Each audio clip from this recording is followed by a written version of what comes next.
स्वागत है आप सभी का हमारे YouTube channel computer facts RBL में। यूपीएसआई कंप्यूटर की जो क्लास है उसका पार्ट ये 7 है। इसके पहले हमारे जो पार्ट हैं वो 6 पार्ट कंप्लीट हो चुके हैं। अगर आपने उन पार्टों को नहीं देखा है तो हमारे डिस्कशंस में जाके वहाँ पे लिंक दिया हुआ है, पूरी प्लेलिस्ट का लिंक दिया हुआ है, वहाँ पे जाके आप 1 बाय 1 वीडियोज़ को देख सकते हैं। और ये क्लास आपके स्पेशल एसआई के ही लिए है। अगर आप एसआई के लिए भी हैं तो इस वीडियो को आप आसानी से देख सकते हैं। तो चलिए हम इस पार्ट में क्या बताने वाले हैं, तो इस पार्ट में आपको एल्गोरिदम बताने वाले हैं कि एल्गोरिदम क्या है। और यहाँ से जो आपके यूपीएसआई में आपका क्वेश्चंस पूछा जा चुका है, ये अभी हम आपको वीडियो में पूरा दिखाएंगे कि कहाँ पे पूछा गया था, कैसे क्वेश्चंस थे, वो सारी डिटेल्स के साथ आपको इस वीडियो में बात करने वाले हैं। तो चलिए हम स्टार्ट करते हैं। एल्गोरिदम, देखिए एल्गोरिदम क्या होता है कि जब आप किसी भी प्रोग्राम को आप स्टेप बाय स्टेप क्या करते हो, उसको बना लेते हो, एक प्रोग्राम बना लेते हो, एक स्ट्रक्चर बना लेते हो, तो वही आपका क्या होता है, एल्गोरिदम होता है। अब यहाँ से ध्यान से देखिएगा कि ये किसी भी प्रोग्राम को लिखने से पहले बनाया जाता है। अगर आपको कोई प्रोग्राम बनाना है तो उसको बनाने से पहले क्या किया जाता है, राइट किया जाता है, लिखा जाता है, ताकि प्रोग्राम बनाते समय कोई समस्या ना आए।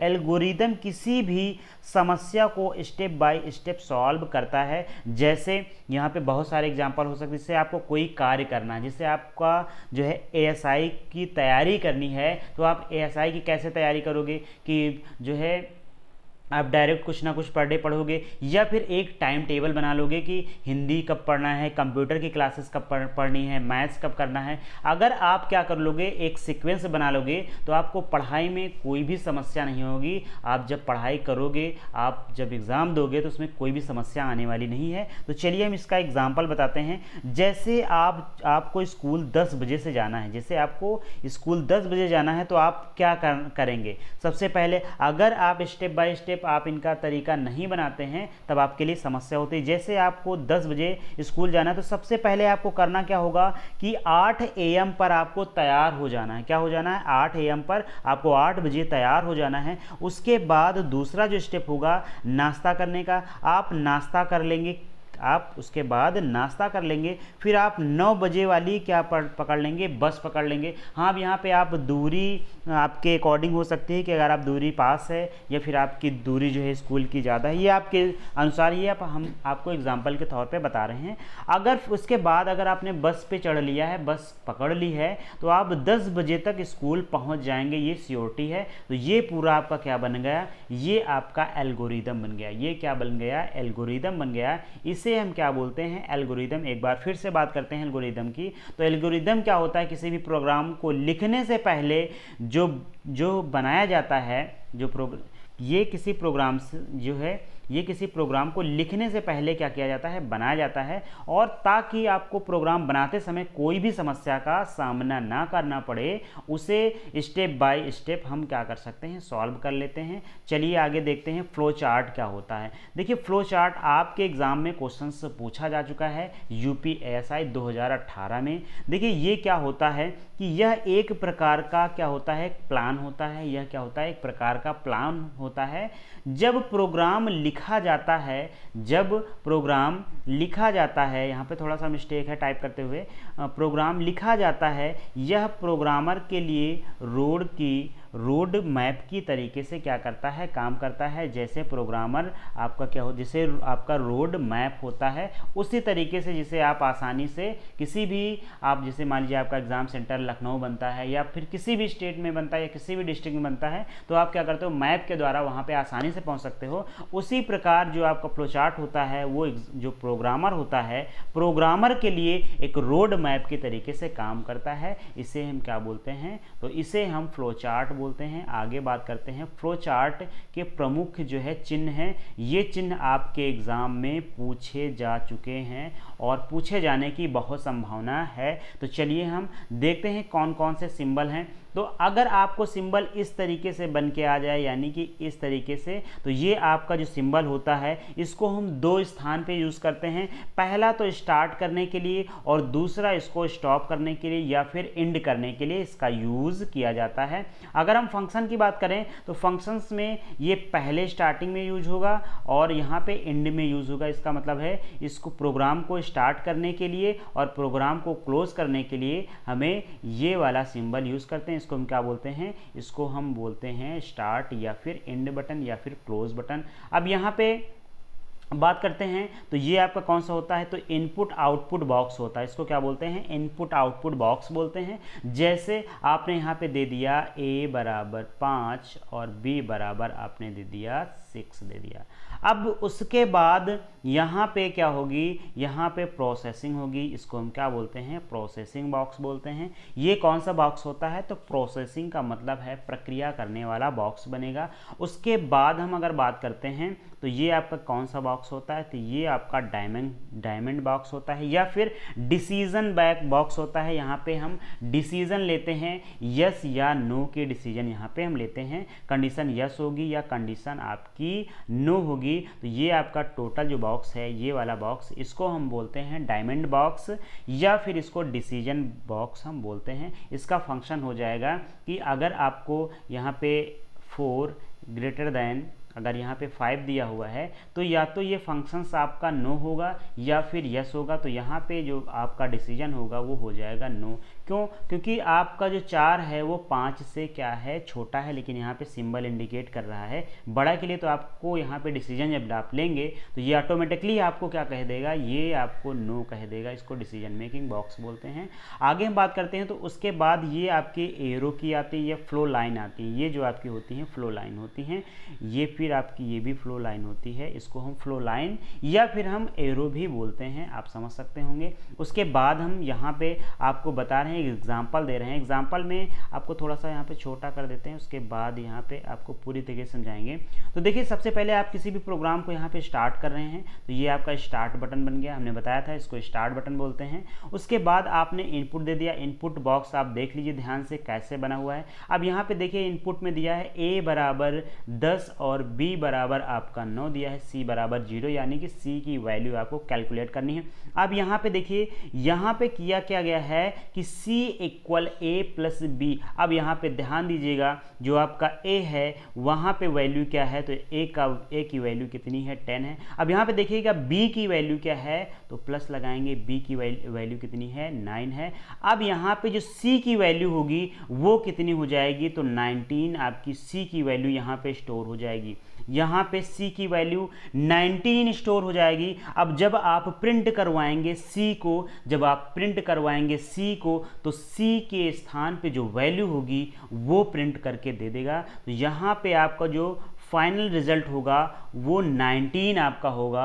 वो रिजल्ट में क्या होगा, वो आउटपुट क्या होगा, तो वो 19 होगा। अगर हम बात करते हैं उसके बाद क्या करना होगा, तो आपको सिंपली इस प्रोग्राम को क्लोज कर देना होगा, इस प्रोग्राम को एंड कर देना होगा, इस प्रोग्राम को आपको स्टॉप कर देना होगा। यहाँ से आपको पूरी तरीके से बात समझ में आ गई होगी। अगर यहीं पे हम कहते हैं, अगर हम कहते हैं कि c equal a into B, तब इसकी वैल्यू क्या होगी, इसका जो है आपको हम फिर से बता दे रहे हैं कि a में वैल्यू क्या है। आप यहीं से देख लीजिए, आप देख सकते हैं a में वैल्यू कितनी है, 10 वैल्यू है। अगर हम बात करते हैं b में, तो b में वैल्यू क्या है, 9 है। तो 10 मल्टीप्लाई 9, तो यहाँ पे जो c की वैल्यू होगी वो 90 हो जाएगी। क्या हो जाएगी, 90 हो जाएगी। 90 यहाँ पे c की वैल्यू हो जाएगी। और एक क्वेश्चन आपसे और पूछ रहे हैं कि अगर यहाँ पे कर दिया जाए कि c इक्वल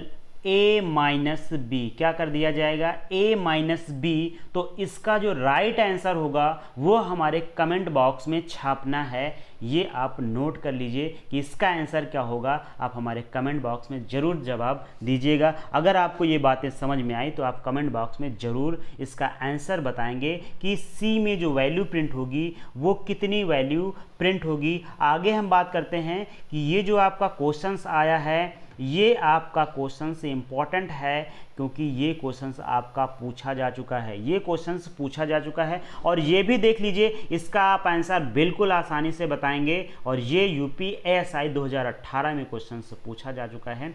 अब हम बात करते हैं कि इस क्वेश्चंस को कैसे करते हैं। तो चलिए, यहाँ पे दिया हुआ है कि नीचे दिया गया फ्लो चार्ट, इसका गणना करने के लिए, इसका मतलब इसका कैलकुलेशन करना है। तो आपको ये देखिए पता है कि हमने बताया कि ये आपका कौन सा है, स्टार्ट बटन है, उसके बाद ये आपका क्या है, इनपुट बटन है, और ये आपकी कौन सी है, इसको हम बोलते हैं प्रोसेसिंग, और ये आपकी आउटपुट बॉक्स है। अब यहाँ पे देखिए n बराबर यहाँ पे कोई भी वैल्यू नहीं दी है, यहाँ पे आपकी जो इनपुट है इसमें कोई भी वैल्यू नहीं दी है। अब यहाँ पे दिया हुआ है n